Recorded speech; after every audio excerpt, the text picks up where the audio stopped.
आज की इस क्लास में हम कक्षा 10वीं विषय विज्ञान का अध्याय 13 हमारा पर्यावरण का एक मोस्ट इम्पोर्टेंट क्वेश्चन कंप्लीट करेंगे जो वार्षिक परीक्षा में आपसे पूछा जाता है।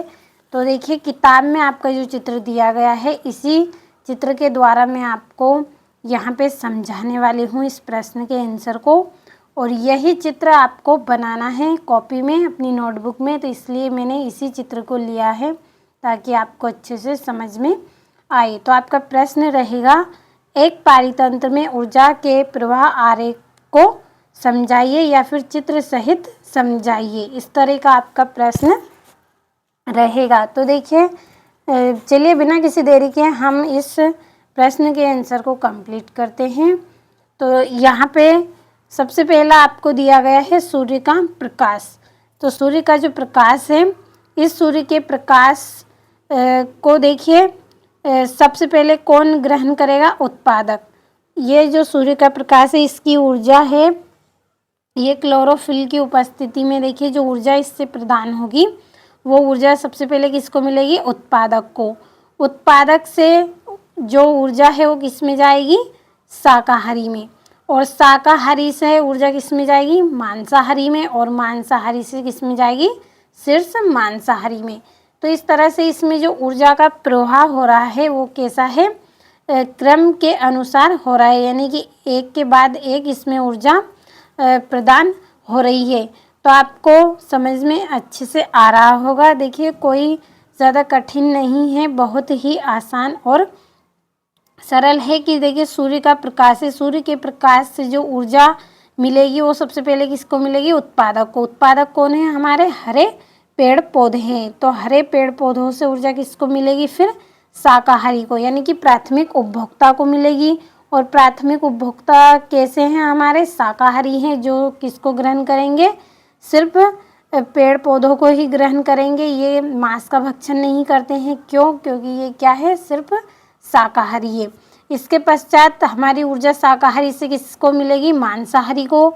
और मांसाहारी से किसको मिलेगी? शीर्ष मांसाहारी को। तो मांसाहारी कौन है? जो मांस का भी भक्षण करते हैं। ये द्वितीयक उपभोक्ता के अंतर्गत आते हैं, यानी कि मांस को भी, ये केवल मांस को ही ग्रहण करेंगे। और शीर्ष मांसाहारी जो क्या है?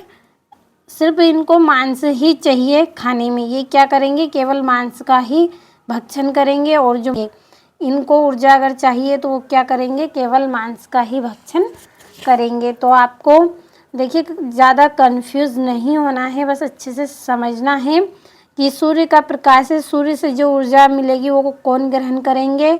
हरे पेड़ पौधे करेंगे। और हरे पेड़ पौधों से ऊर्जा कौन लेंगे?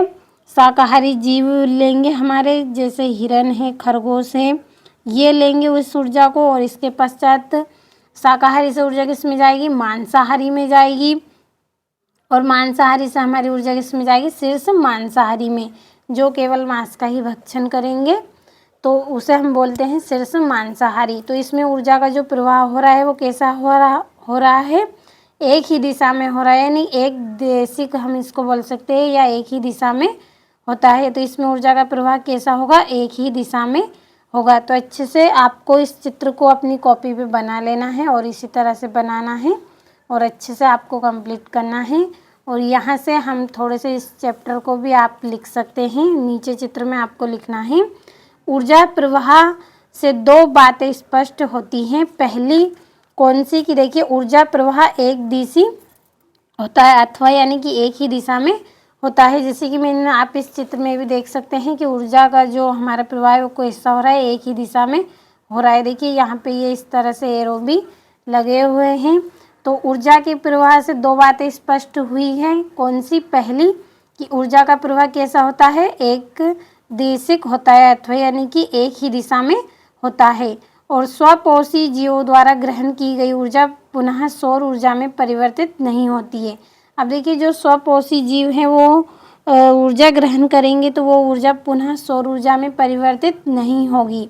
तथा शाकाहारियों को स्थानांतरित की गई ऊर्जा पुनः स्वपोषी जीवों को उपलब्ध नहीं होती है। और जो स्वपोषी जीवों को उपलब्ध की गई जो ऊर्जा पुनः स्वपोषी जीवों को उपलब्ध नहीं होती है। जैसे यह विभिन्न पोषी स्तर पर क्रमिक स्थानांतरित होती है। तो यहाँ पे हमारी दो बातें स्पष्ट हुई है कि देखिए जो शाकाहारी को स्थानांतरित की गई ऊर्जा यानी कि जो शाकाहारी जीवों को जो ऊर्जा दी गई है वो पुनः यानी कि दोबारा स्वपोषी जीवों को उपलब्ध नहीं होगी, उन तक वह नहीं पहुँचेगी। जैसे यह विभिन्न पोषी स्तर पर क्रमिक स्थानांतरित होती है। तो इसलिए यहाँ विभिन्न जो पोषी स्तर हैं हमारे यहाँ पे जो स्तर बने हुए हैं इनमें क्रमिक यानी कि एक के बाद एक क्रम से स्थानांतरित हो रही है। आप देख सकते हैं कि प्रकाश, सूर्य का प्रकाश उत्पादक को मिला है, उत्पादक से शाकाहारी, फिर मांसाहारी, फिर शीर्ष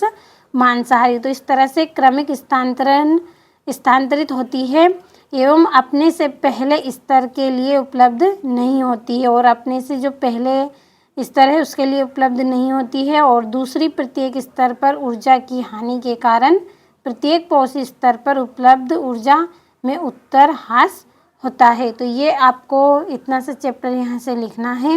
एक दो बार आप अच्छे से पढ़ लेंगे तो आपको अच्छे से समझ में आ जाएगा। अच्छे से समझ के आप इसको कंप्लीट कर लें, और यहाँ से भी इस चित्र को आपको अच्छे से नोटबुक में कंप्लीट कर लेना है। और मैंने इस प्रश्न के आंसर को आसान भाषा में समझाने का प्रयास किया है। मुझे उम्मीद है कि आपको अच्छे से समझ में आया होगा।